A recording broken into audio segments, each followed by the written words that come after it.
Je vois le soleil dans tes yeux, ta main dans la mienne. La rivière coule, je t'attends pour voir. Je me promène dans tes bras et je me promène avec toi, illuminé.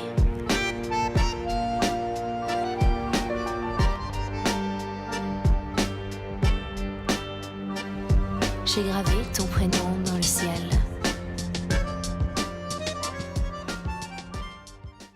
Hi, this is Sasha on Style, and I'm your host, Sasha. It's nice to meet you. Thanks for joining us today. We're going to talk about 3 of ELIE SAAB's collections. I actually had a really tough time deciding which 3 that I wanted to do because a lot of them are very iconic. If you'd like to see some more of those in the future, I would be happy to go through some more collections. This collection draws inspiration from, of course, the legendary Josephine Baker, Mistinguett,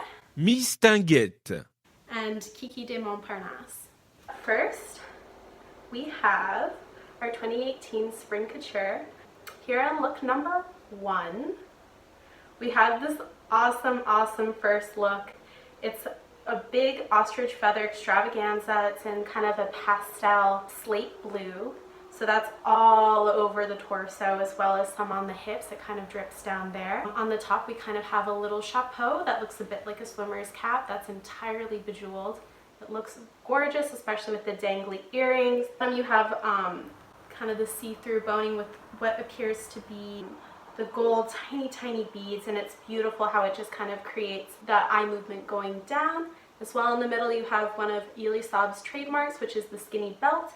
It looks like this one is really skinny and in rhinestones. So this is a great first impression. I feel like it really shows the zeitgeist of the time, especially because their theming that they're going for is Josephine Baker, 1920s, very opulent party looks. So that one's awesome.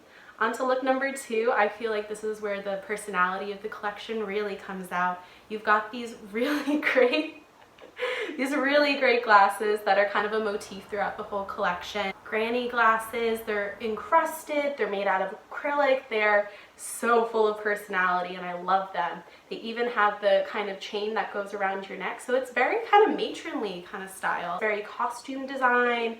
However, because it's ELIE SAAB, of course, it's fabulous with the little gemstones on the side. And then you're going to see the first of another motif in this collection, which is the big satin bow.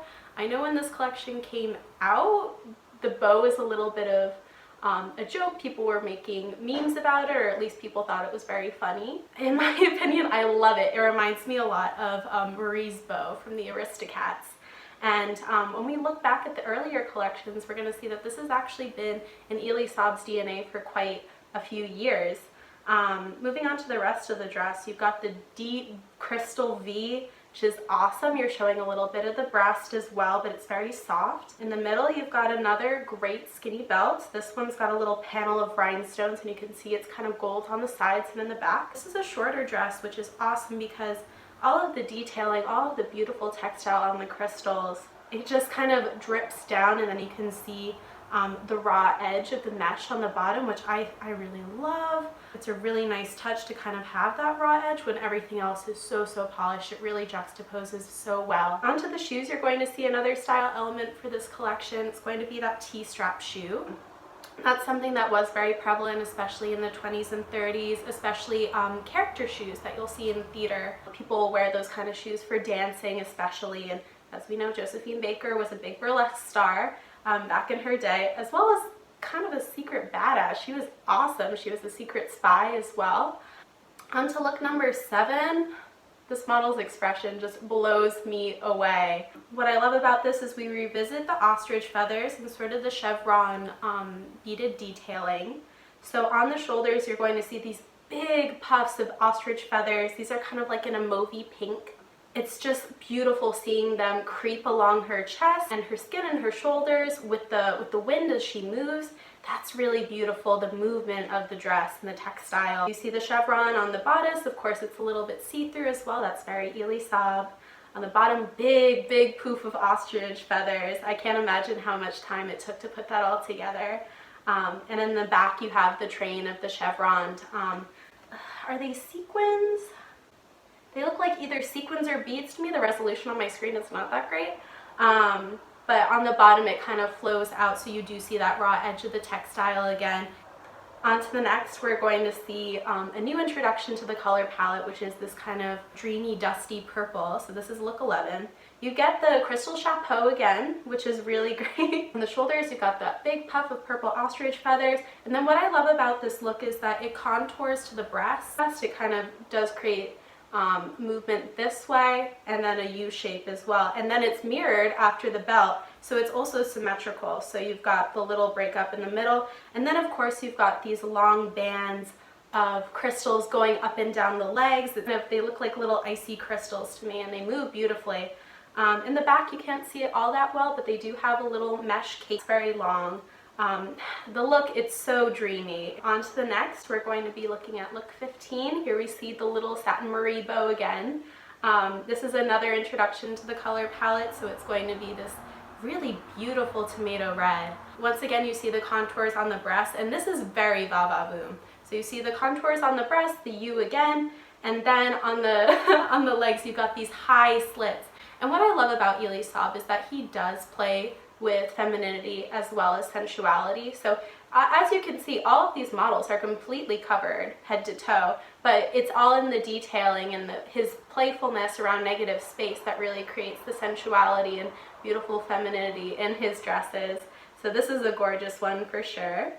Here we have look 17, so we've got big peach bow in the middle. I know that people don't really dig these bows, but I love them. I feel like they have such character. It kind of plays between, is it goofy, is it fashion, and that's what I really feel that haute couture should be about. It should be about introducing and challenging what we believe fashion to be and what we believe it should be. So fashion can be this, and I love it. The crystals on this are a little bit less dense, as well as these super duper long sleeves, these super overlong sleeves, totally not practical, but they have the slit in them, just gorgeous and ghost-like. And then you see on her shins in the front there is also slits, so it almost kind of looks like either a maxi skirt with slits on both sides, or even, no, it can't be a pantsuit, scratch that. Forget about that.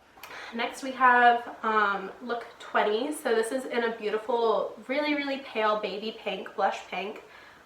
You kind of see a peplum style as well, which is really interesting because peplum had been kind of in and out in the mid 2010s, but I really love how it's utilized here, as well as the little ostrich feather trim that's on it. Another call out that I must say for ELIE SAAB is his models with darker skin, he really knows how to complement their skin tone and really plays off of them quite beautifully. I mean, she is glowing. She looks absolutely stunning. She looks absolutely stunning in this. Next look that we're looking at is number 30. So this is an entirely black look, which I really appreciated for the collection. I know that haute couture is actually designed in mind for very wealthy clients to be buying these or renting them for the runway if they are so lucky. What I love is that this is a little bit more understated. I mean, I really do love the personality of the entire collection, but it's very nice to see that the detail is not even lost in the black, because black can kind of hide more of the details, but it doesn't have that effect at all. This is a shorter asymmetrical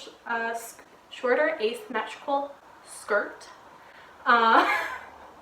You've got another variation on the T-strap shoes that has a little bit of mesh in it. This is really, really beautiful because a lot of them that we've seen before are kind of in a metallic leather, and this is a very nice neutral. I'm not entirely sure if they sold this on his website or not, but I think that that's very beautiful to give people that option. Up next we have look 33, which I find is super duper iconic. The proportions on this, everything, it's got a lot of personality, a lot of attitude to it. Of course, we have the black crystal chapeau, as well as the puffy sleeves and the entire ostrich feather skirt, which is like a little small bubble skirt. What I love about this is that the torso, you have the detailing around the breasts, you have a line right down the middle, as well as some just beautiful symmetry within the textile. I think that this plays with negative and positive space so beautifully. It really is a look that you could see in costume designers. I could definitely see this on the red carpet for somebody who has either a sense of humor or an amazing amount of confidence. Really quite a creative look, and I think that it melds all of the motifs of this collection really well together, while creating something that isn't overtly too silly. Of course, you see discipline in the textile, especially for that ostrich feather skirt. I can't imagine how long that took. Up next is one of my personal favorites. That's look 35. She looks stunning. She looks absolutely stunning. What I love about the balance on this is that she has the ostrich feathers on the trim of the short skirt as well as on the cuffs of these long sleeves. And what I love at the top is that it's a gorgeous illusion neckline. The crystals that they have on this are kind of natural looking. It looks like either like leaves or flames to me. They do a really great balance between the pastel blue as well as kind of purple to create some contrast on that. I love the way that the design just creeps up the shoulders as well as the breasts. You kind of punctuate it with that gorgeous bow, fashionably tilted to the side. Mwah, bellissima. This look blows me away, especially in the videos. It's perfect. Here's look 38, which is another one of the more serious black looks. However, this is in black and gold, which I think is really, really stunning. It really does play well off of each other. It's a very classic sort of look. They also do play with the balance pretty well between what is black and what is gold as well. It's not a 50-50, so they really do proportion it quite well. Of course, you've got the illusion on the chest, but you kind of have the gold creeping down the one shoulder. What I love in this look is that they utilize the ostrich feathers within the clutch. That's really nice for tying the entire collection together, especially knowing that this collection is very heavy on the ostrich feathers as well as the bow. I'm like wondering, do they sell these bows just retail? Can I just put it with anything? I know that that would be sort of blasphemous. But I find the bows to be so fun and so cute. Anyways, stick around because I'm going to be filming a part 2. Definitely we have a lot of downtime nowadays with a certain world event that is happening right now. I really love to take the chance to learn some more about fashion as well as water my roots a little bit. Anyway, I hope that you enjoyed this video, had fun taking a little look at fashion with me. So this has been Sasha on Style, and I hope to catch you later. Bye! Je crois pas, je croustille. And it's absolutely gorgeous. It gives it sort of a goddess, fairy, nymph, Woods, fairy tale vibe. It's absolutely stunning.